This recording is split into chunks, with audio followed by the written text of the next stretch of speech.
Assalamualaikum warahmatullahi wabarakatuh. Kami dari kelompok 5 akan menyampaikan materi mengenai peran Indonesia dalam mewujudkan perdamaian dunia. Sebelum masuk ke materi, alangkah lebih baiknya untuk memperkenalkan diri.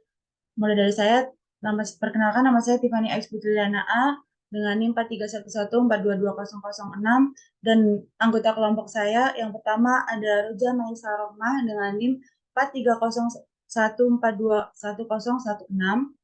Yang kedua ada Mega Nur Indah Andriani dengan NIM 4311422006.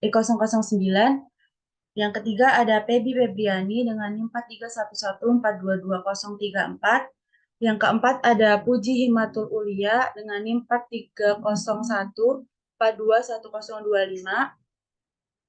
Yang keempat ada Sona Aulia Salsabila dengan NIM 4301421038. Yang berikutnya ada Astria Rahmadani dengan NIM 4301421020. Yang selanjutnya ada Melania Diu dengan NIM 4311422033. Selanjutnya ada Esther Apia dengan NIM 4311422048.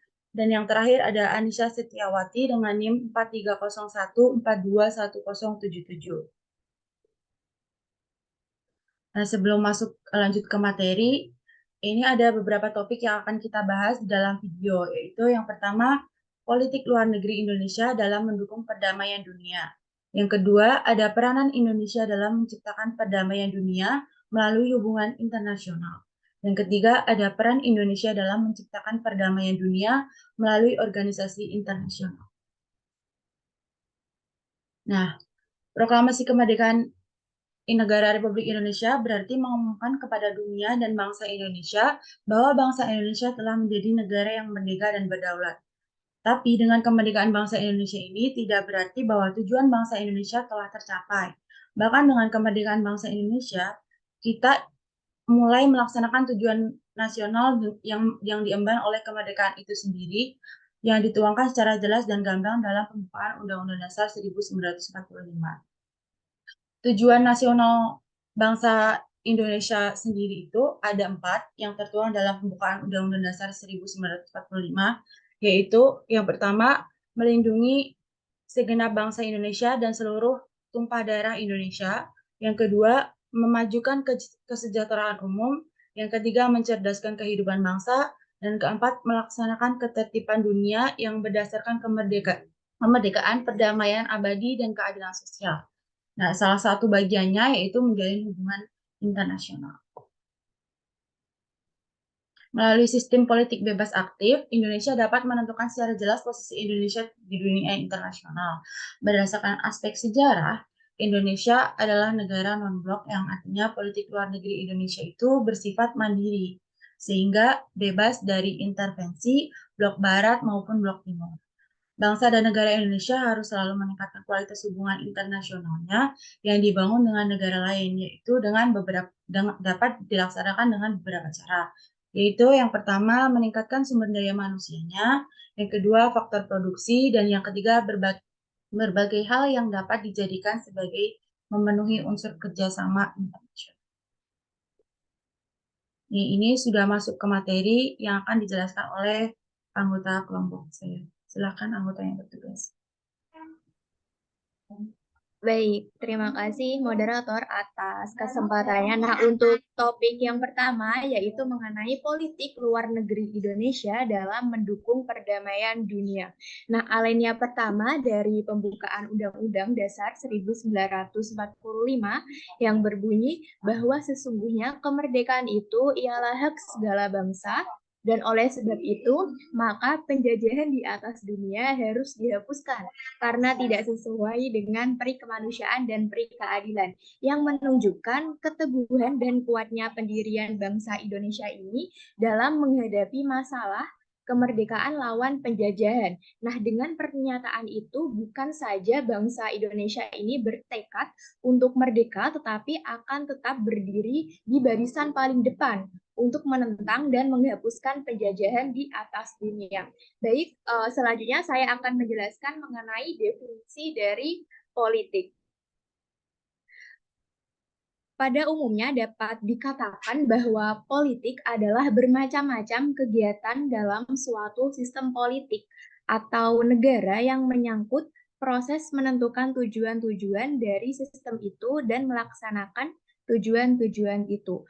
Pengambilan keputusan atau decision making mengenai apakah yang menjadi tujuan dari sistem politik itu menyangkut seleksi antara beberapa alternatif dan penyusunan skala prioritas dari tujuan-tujuan yang telah dipilih itu. Nah, untuk melaksanakan tujuan-tujuan itu perlu ditentukan kebijaksanaan umum yang menyangkut pengaturan dan pembagian atau alokasi dari sumber-sumber dan research yang ada. Untuk melaksanakan kebijaksanaan-kebijaksanaan itu perlu dimiliki suatu kekuasaan atau power dan kewenangan yang akan dipakai untuk membina kerjasama maupun untuk menyelesaikan konflik yang mungkin timbul dalam proses tersebut. Nah, di dalam politik itu sendiri terkandung beberapa aspek. Yang pertama itu ada negara atau state, kemudian yang kedua ada kekuasaan atau power, kemudian yang ketiga pengambilan keputusan atau decision making. Nah, yang keempat ini ada kebijakan atau policy, dan yang terakhir itu ada pembagian atau distribution. Baik, sekian penjelasan dari saya. Untuk materi selanjutnya akan disampaikan oleh rekan saya. Saya persilakan.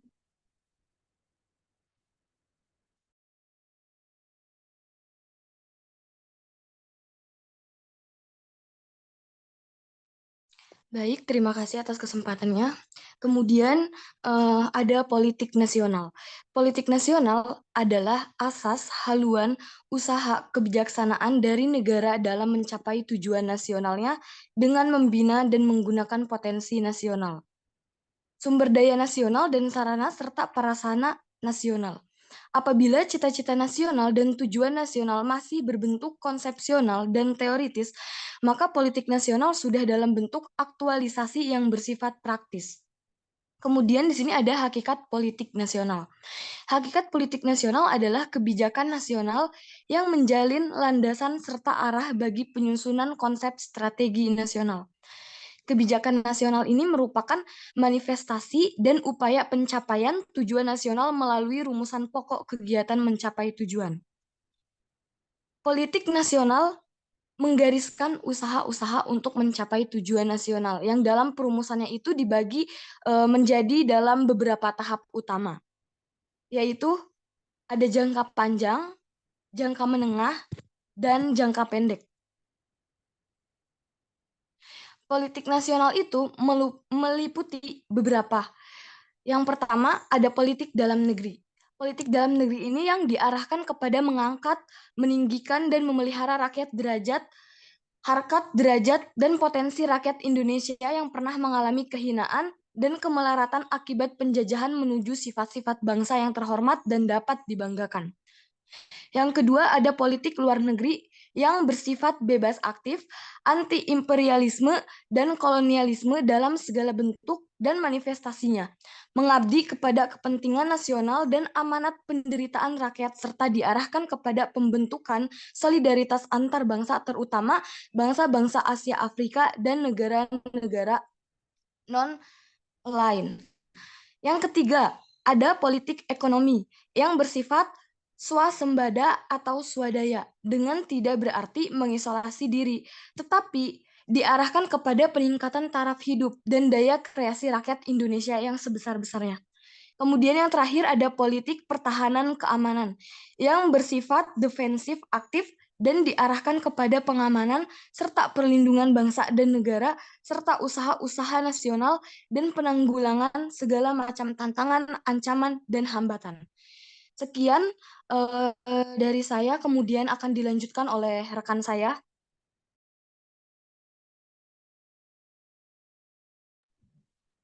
Baik, untuk selanjutnya ada prinsip politik bebas aktif, di mana politik bebas aktif ini dimulai dari Sidang Umum MPR pada tahun 1978, di mana dalam sidang tersebut tercapai suatu konsensus tentang Pancasila sebagai asas tunggal negara dan menyatakan ketidakberpihakan Indonesia dalam negara komunis dan negara Islam. Seperti yang kita ketahui bahwa sebagian besar atau mayoritas agama dari penduduk Indonesia adalah negara Islam, namun dalam sidang ini ditetapkan bahwa Indonesia tidak memihak manapun, yang artinya baik komunis atau negara Islam, Indonesia tidak memihak keduanya. Kemudian ada makna bebas aktif. Bebas artinya Indonesia memiliki hak menentukan penilaian dan sikapnya sendiri terhadap masalah-masalah dunia tanpa memihak salah satu blok. Sedangkan aktif artinya Indonesia secara aktif dan konstruktif berupaya memberi sumbangan demi tercapainya kemerdekaan yang mutlak di seluruh penjuru dunia. Nah, dengan adanya politik bebas aktif ini, ada hal-hal yang harus dipenuhi dalam politik luar negeri Indonesia. Yang pertama, ada meningkatkan kualitas aspek diplomasi Indonesia, yang hal ini dilakukan dalam rangka memperjuangkan kepentingan nasional. Kemudian ada melanjutkan komitmen Indonesia terhadap pemantapan integrasi regional dan pembentukan identitas bangsa Indonesia. Dan yang selanjutnya ada meneruskan komitmen Indonesia terhadap pemantapan perdamaian dunia. Dari hal-hal yang harus ada di politik bebas aktif, ada juga 3 program utama nasional politik luar negeri yang harus segera dilakukan, yaitu 1, pemantapan politik luar negeri Indonesia dan optimalisasi diplomasi Indonesia dalam menyelenggarakan hubungan luar negeri dan pelaksanaan politik luar negeri yang bebas aktif. Kemudian yang kedua, ada peningkatan dalam kerjasama internasional, baik itu dalam ekonomi, sosial, atau budaya. Nah, hal ini dilakukan sebagai peluang dalam diplomasi dan kerjasama internasional. Dan yang ketiga, ada penegasan komitmen terhadap perdamaian dunia yang dilakukan dalam rangka membangun dan mengembangkan semangat multilateralisme dalam memecahkan berbagai persoalan keamanan.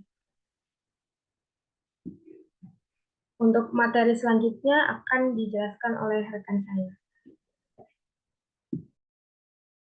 Nah, selanjutnya di sini ada peranan Indonesia dalam menciptakan perdamaian dunia melalui hubungan internasional. Di sini ada 3 poin. Yang pertama adalah makna hubungan internasional, yang kedua pentingnya hubungan internasional bagi Indonesia, dan yang ketiga itu adalah politik luar negeri Indonesia dalam menjalin hubungan internasional.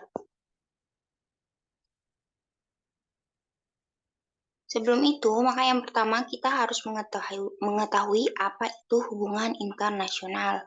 Hubungan internasional itu bisa diartikan sebagai kerjasama antar negara, yaitu unit politik yang didefinisikan secara global untuk menyelesaikan berbagai masalah. Hubungan internasional itu juga memiliki arti lain, merupakan perangkat organisasi yang menangani masalah hubungan internasional.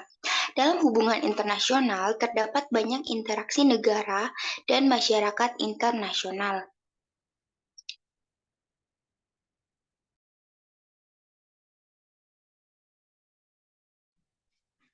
Oke, kemudian ada faktor perlunya hubungan kerjasama dalam bentuk hubungan internasional.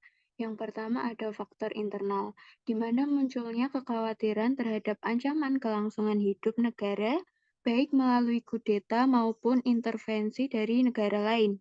Yang kedua yaitu faktor eksternal, di mana ketentuan yang tidak dapat dipungkiri atau biasa diistilahkan dengan hukum alam, bahwa suatu negara tidak mampu berdiri sendiri tanpa menjalani kerjasama dan hubungan dengan negara lain.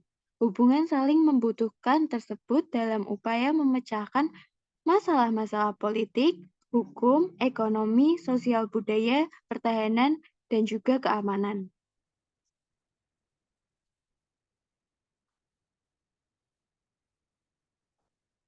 Kemudian hubungan internasional bangsa dan negara itu ditunjukkan untuk yang pertama membentuk suatu negara Republik Indonesia yang berbentuk negara kesatuan dan negara kebangsaan yang demokratis. Kedua, mempertahankan dan mengisi kemerdekaan bangsa dan menjaga keselamatan negara. Yang ketiga, membentuk suatu masyarakat yang adil dan makmur secara spiritual ataupun material dalam wadah Negara Kesatuan Republik Indonesia. Yang keempat, ada menjalin hubungan yang kondusif antara Republik Indonesia dan dunia internasional, terlebih lagi dengan negara-negara Asia dan Afrika. Yang kelima ada memperoleh kebutuhan-kebutuhan yang diperlukan dari luar untuk meningkatkan kemakmuran rakyatnya. Yang keenam, membangun perdamaian internasional agar bangsa Indonesia mampu membangun syarat untuk membesarkan kemakmuran rakyatnya. Yang terakhir yaitu membangun persaudaraan sebagai pelaksanaan cita-cita dalam Pancasila, pembukaan Undang-Undang Dasar 1945, serta filsafat negara. Sekian dari saya, akan dilanjutkan oleh anggota yang lain.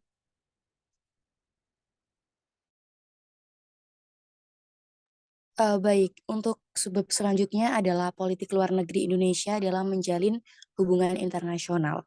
Setiap negara memiliki arah kebijakan politiknya masing-masing. Kebijakan politik masing-masing negara dalam hubungan internasional itu dinamakan sebagai politik luar negeri. Nah, politik luar negeri itu memberikan corak atau warna tersendiri bagi kerjasama dan perjanjian internasional yang dilakukan oleh suatu negara tersebut. Lalu, apa sih sebenarnya politik luar negeri bangsa Indonesia? Nah, pemerintah Indonesia itu memiliki pendapat pada waktu itu bahwa negara harus menjadi subjek yang berhak menentukan sikap sendiri dan memperjuangkan dan menjadi tujuan sendiri, yaitu merdeka dan berdaulat seutuhnya tanpa ada rongrongan dari negara lain. Dalam kesempatan tersebut, Dr. Andes Muhammad Hatta menyampaikan pidatonya dengan judul yang sangat menarik, yaitu Mendayung Antara Dua Karang. Pidato tersebut kemudian dirumuskan lagi secara eksplisit sebagai prinsip bebas aktif yang kemudian menjadi corak politik luar negeri Indonesia sampai dengan sekarang.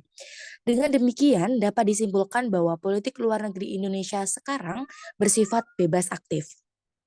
Dengan kata lain, dalam melaksanakan hubungan internasional dengan negara lain, Indonesia selalu memfokuskan pada kontribusi atau peran yang dapat diberikan oleh bangsa Indonesia itu bagi kemajuan peradaban dan perdamaian dunia.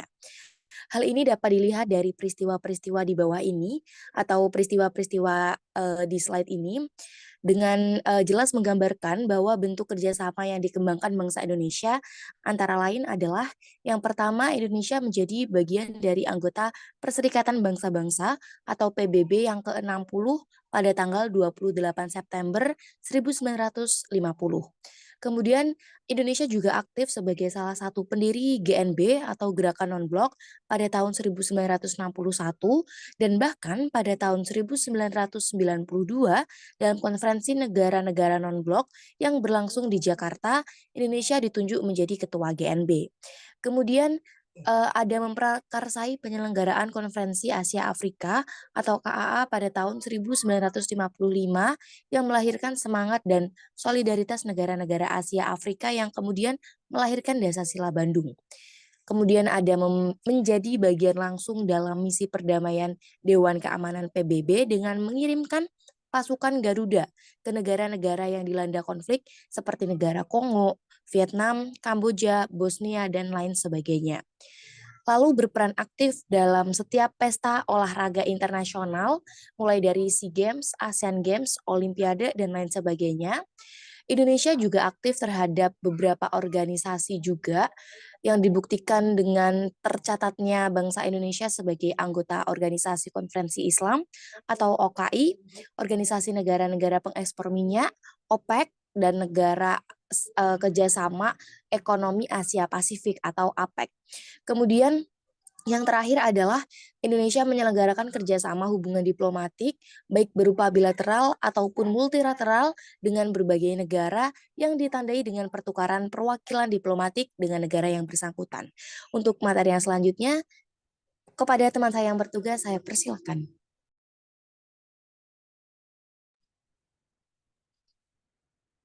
Selanjutnya adalah peranan Indonesia dalam menciptakan perdamaian dunia melalui organisasi internasional.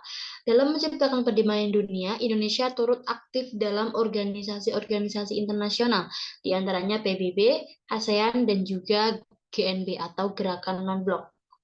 Slide selanjutnya. Peran Indonesia dalam organisasi PBB. Indonesia secara resmi menjadi anggota PBB ke-60 pada tanggal 28 September 1950 dengan suara bulat dari para negara-negara anggota.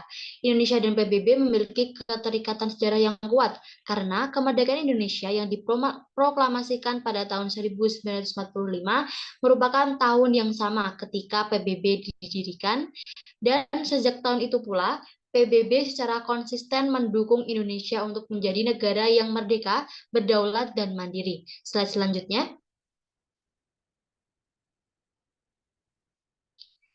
Kemudian Indonesia sebagai negara anggota PBB terdaftar dalam beberapa lembaga di bawah naungan PBB, misalnya ECOSOC atau Dewan Ekonomi dan Sosial, ILO, Organisasi Buruh Internasional, maupun FAO, Organisasi Pangan dan Pertanian. Next.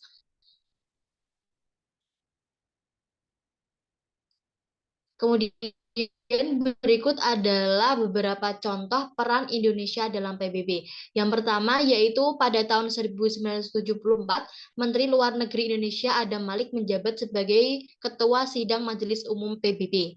Kemudian Indonesia mengirimkan pasukan Garuda untuk mengemban tugas misi perdamaian PBB di berbagai negara yang mengalami konflik. Yang ketiga, Indonesia terpilih sebagai anggota tidak tetap Dewan Keamanan PBB periode 1974 sampai 1975, dan Indonesia terpilih untuk kedua kalinya menjadi anggota tidak tetap Dewan Keamanan PBB untuk periode 1995 sampai 1996. Kemudian yang selanjutnya yaitu terpilihnya mantan Menteri Luar Negeri Muchtar Kusuma Atmaja sebagai anggota ILC pada periode 1992 sampai 2001. Dan pada pemilihan terakhir yang berlangsung pada sidang Majelis Umum PBB ke-61, Duta Besar Nugroho Wisnumurti terpilih sebagai anggota ILC periode 2007 sampai 2011 setelah bersaing dengan 10 kandidat lainnya dari Asia. Nah, di sini terlihat bahwa Indonesia memiliki peran yang cukup banyak, berperan aktif dalam organisasi PBB. Untuk selanjutnya akan dilanjutkan oleh rekan saya.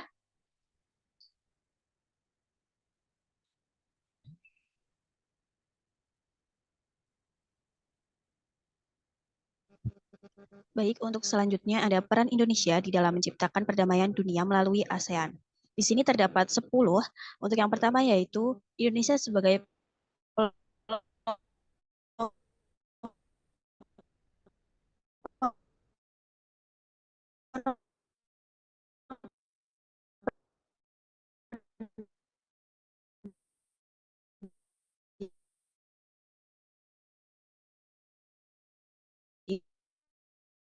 di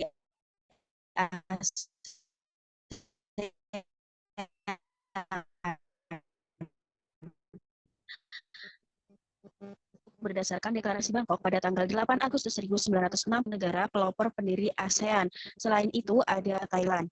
Kemudian yang kedua, yaitu saat kepemimpinan Presiden Soeharto pernah binanya, Indonesia dapat menjalin kerjasama untuk mencapai tujuan dari ASEAN. Yaitu KTT ASEAN pertama yang diselenggarakan di Bali, kemudian KTT ASEAN ke-9 yang diselenggarakan di Bali, KTT ASEAN ke-18 yang diselenggarakan di Jakarta, dan KTT ASEAN ke-19 yang diselenggarakan di Bali. Kemudian peran yang keempat yaitu menciptakan perdamaian di kawasan Asia Tenggara. Indonesia termasuk negara yang selalu aktif dalam membantu menjaga perdamaian dunia. Salah satunya adalah dengan menciptakan perdamaian di kawasan Asia Tenggara. Peran yang kelima yaitu peran Indonesia di dalam bidang maritim. Indonesia selalu berupaya aktif untuk mendorong penguatan kerjasama keamanan maritimnya. Hal ini utamanya dalam penanggulangan isu ilegal, unreported, and unregulated fishing. Indonesia juga merupakan negara pendorong implementasi yang dipelopori Indonesia dan disepakati pada tahun 2015. Peran yang keenam yaitu peran Indonesia di dalam memberi aktif dalam menjaga perdamaian. Indonesia juga memiliki peran dalam merespon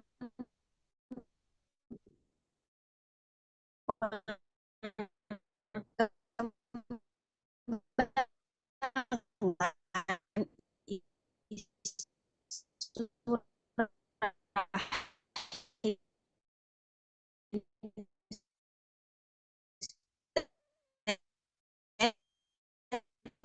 dengan mendorong dibuka kemanusiaan ke rahim state.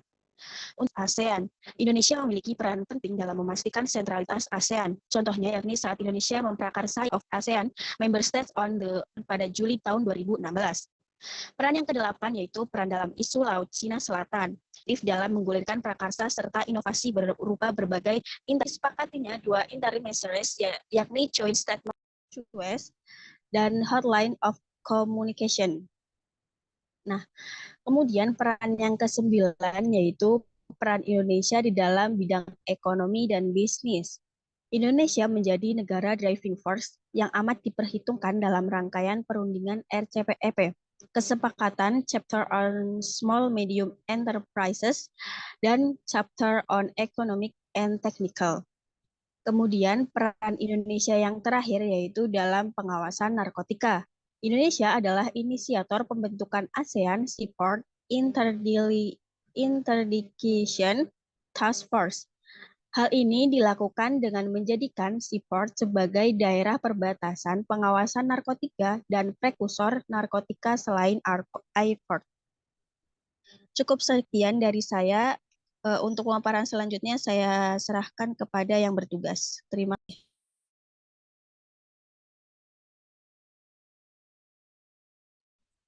Untuk selanjutnya ada peran Indonesia dalam GNB. GNB atau Gerakan Non-Blok adalah perkumpulan negara-negara di dunia yang bersikap netral atau tidak memihak salah satu kelompok. GNB adalah organisasi internasional yang beranggotakan lebih dari 100 negara di dunia atau hampir 2/3 anggota PBB. Indonesia berperan sebagai salah satu pelopor pembentukan organisasi ini.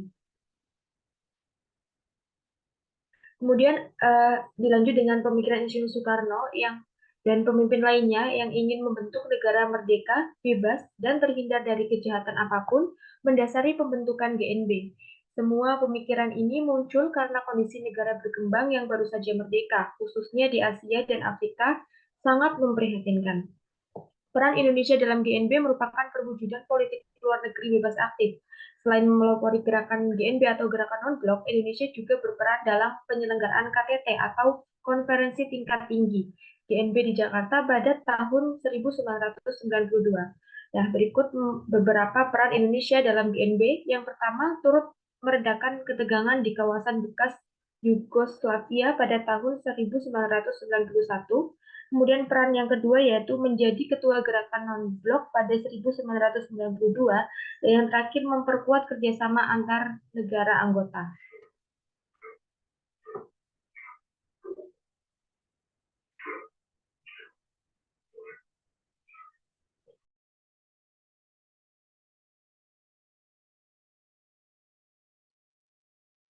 Sekian materi yang dapat kami sampaikan. Apabila ada salah-salah kata, kami mohon maaf. Wassalamualaikum warahmatullahi wabarakatuh.